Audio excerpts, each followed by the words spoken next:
Hello friend, welcome to my YouTube channel excellent success group.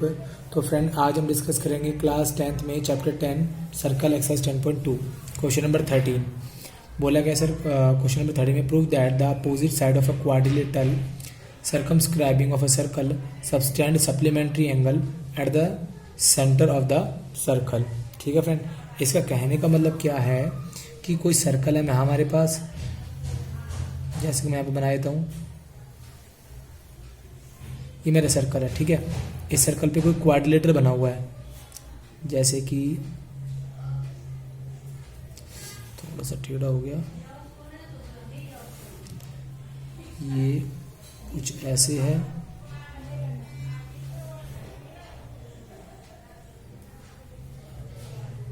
ठीक है, कुछ ऐसे क्वाड्रिलेटर, थोड़ा सा टेढ़ा मेढ़ा बन गया, कोई बात नहीं।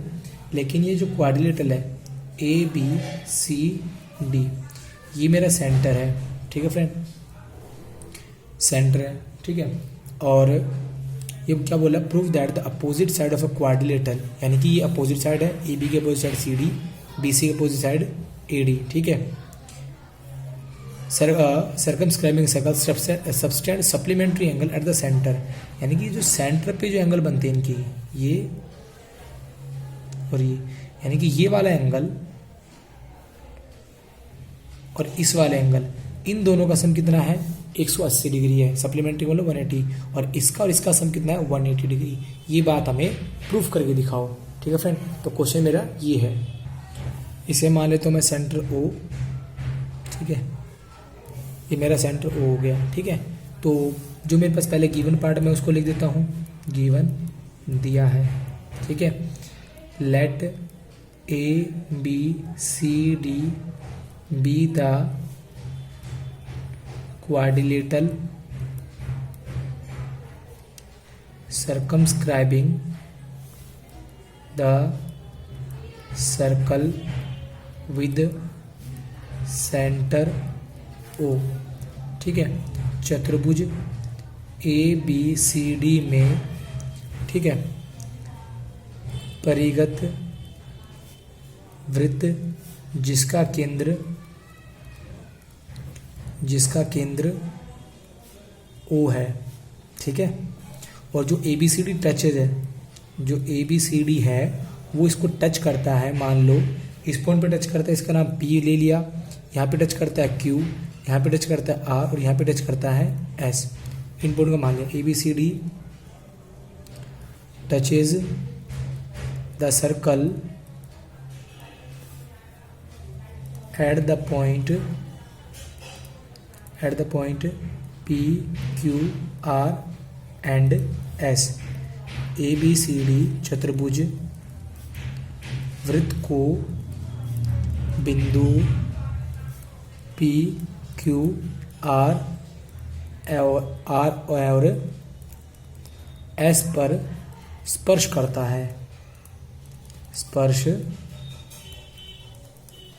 है। ठीक है फ्रेंड, अब मेरे को प्रूव करना है, टू प्रूव, सिद्ध करना है क्या, कि एंगल AOB प्लस angle COD equal to 180 degree के है, और दूसरा एंगल BOC प्लस एंगल AOD, BOC और AOD, इनका जोड़ भी कितना होगा, वो 180 डिग्री होगा। ये बात प्रूफ करनी है। ठीक है फ्रेंड, अब इसे प्रूफ करने के लिए मैं करूँ कंस्ट्रक्शन। मैंने की कंस्ट्रक्शन, रचना, जॉइन, मैंने O को P से मिला दिया, O को Q से मिला दिया, O को R से मिला दिया, और O को S से मिला दिया। Join OP, OQ, OR and OS। ठीक है, मिलाया OP, OQ, OR और OS को मिला दिया। फ्रेंड, हमें पता है जो रेडियस होती है वो टेंजेंट पे क्या बनाती है, परपेंडिकुलर। ये परपेंडिकुलर होगा, ये भी परपेंडिकुलर एंड परपेंडिकुलर। ठीक है, तो मैं लिख देता हूँ OP परपेंडिकुलर बनाएगा AB पे, OS परपेंडिकुलर बनाएगा AD पे, OQ परपेंडिकुलर बनाएगा BC पे, और OR परपेंडिकुलर बनाएगा CD पे, ठीक है, जिसको हमने थ्योरम 10.1 में पढ़ा था, बाय थ्योरम 10.1 पर मैं 10.1 द्वारा।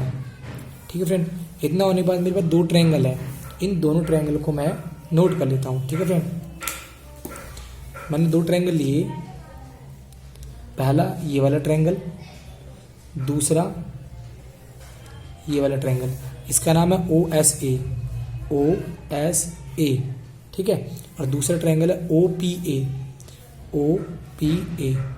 फ्रेंड देखा जाए तो ये 90 डिग्री है, 90 डिग्री एक रीजन, देखो OA इसमें भी आ रही है, OA इसमें भी आ रही है, तो 90 डिग्री के सामने वाली होती है हाइपोटेन्यूज, दोनों की हाइपोटेन्यूज भी इक्वल है। तीसरा जो OS है वो रेडियस है, OP भी रेडियस है, OS है रेडियस है और OP है ये भी रेडियस है।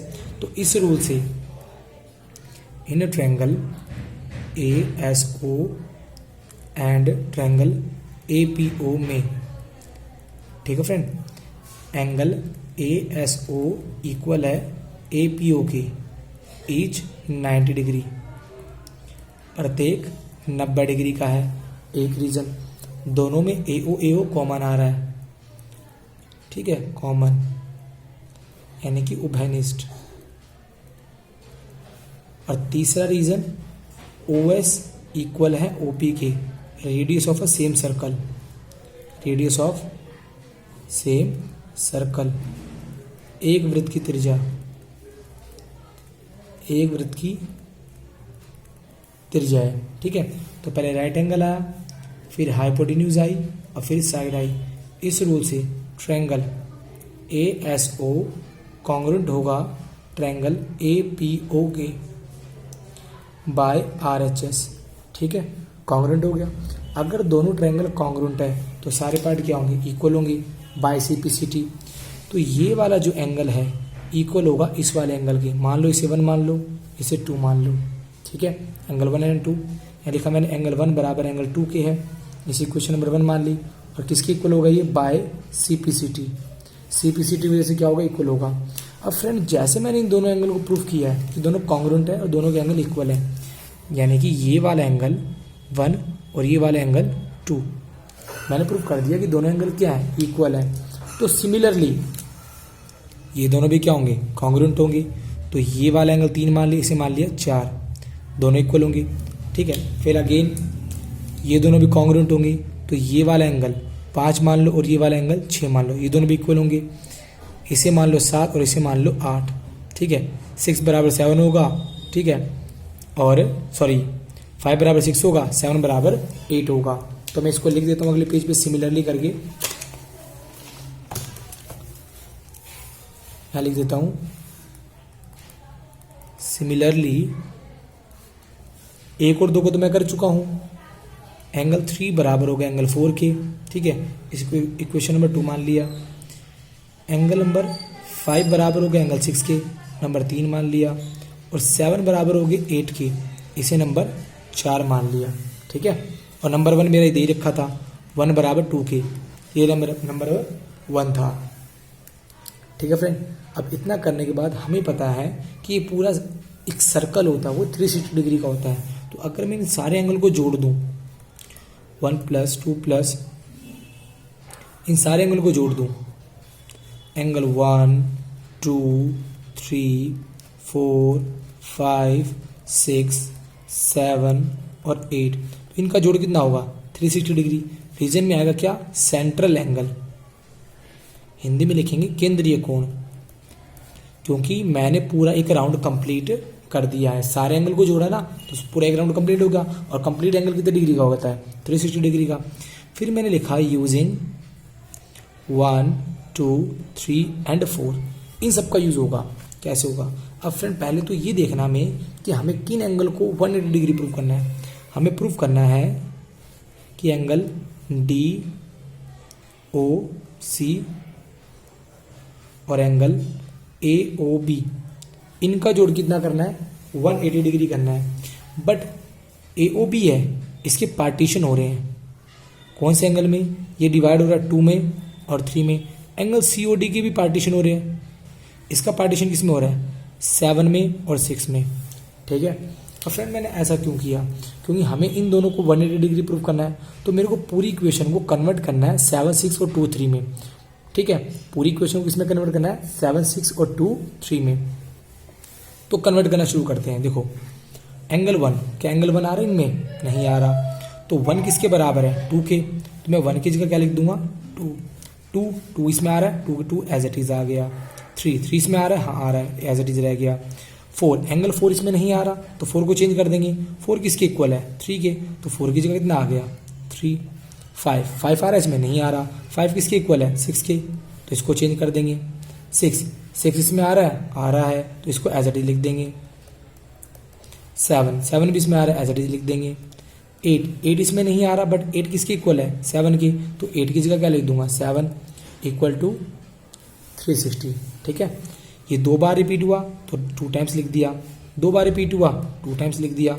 2 बार रिपीट हुआ, 2 टाइम्स लिख दिया। Again 2 times.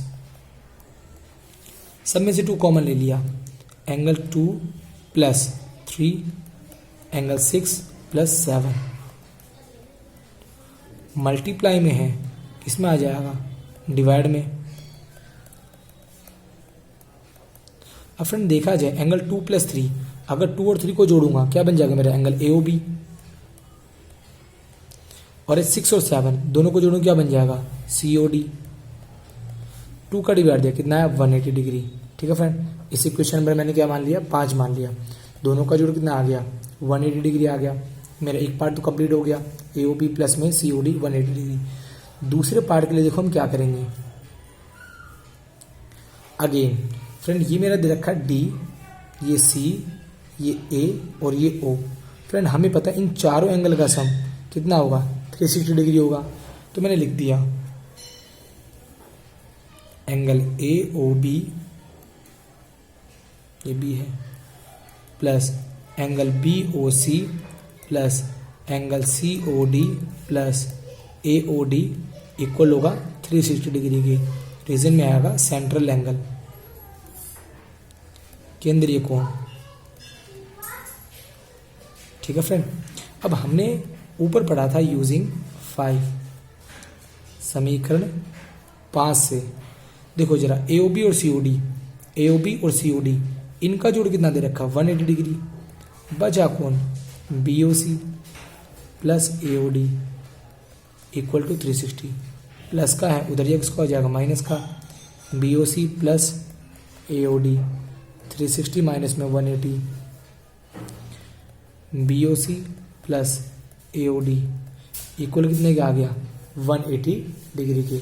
और यही मेरे को प्रूफ करना था। ठीक है फ्रेंड, तो इसी के साथ एक्सरसाइज 10.2 यहाँ पे कंप्लीट होती है। ठीक है फ्रेंड, तो मिलते हैं अगली वीडियो के अंदर। अगर आपको ये वीडियो अच्छी लगी हो तो फ्रेंड लाइक का बटन जरूर दबाएं और नए आए तो चैनल को सब्सक्राइब कर लें। ठीक है फ्रेंड, तो मिलते हैं अगली वीडियो के अंदर। Okay, bye bye, thank you.